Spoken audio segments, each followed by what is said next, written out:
Es una anomalía de los hábitos masticatorios caracterizado por rechinar o apretar los dientes de forma excesiva. Puede ser diurno o nocturno. El diurno genera sobrecarga en los músculos maceteros y algunas veces también puede rechinar.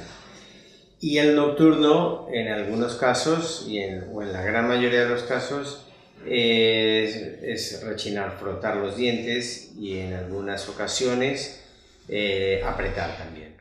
Dentro de las causas más importantes encontramos el estrés o la tensión emocional, generando una sobrecarga en los músculos de la masticación. Muchas veces se refleja hacia la parte posterior de los cervicales y esto genera tanto un desgaste dental como una atrofia en exceso de la articulación temporomandibular. Muchas veces puede terminar incluso en una operación.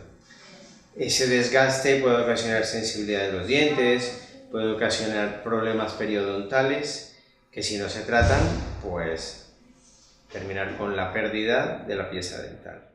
Dentro de los consejos para evitar el bruxismo está el uso de una férula de descarga, que nos va a ayudar a minimizar ese desgaste, evitar las bebidas alcohólicas, cualquier tipo de sustancia que genere excitación, relajarnos antes de ir a la cama, no fumar, como decía, utilizar una férula de descarga o un protector oclusal, y en algunos casos hay que consultar un médico especialista en articulación temporomandibular para poder tratarlo.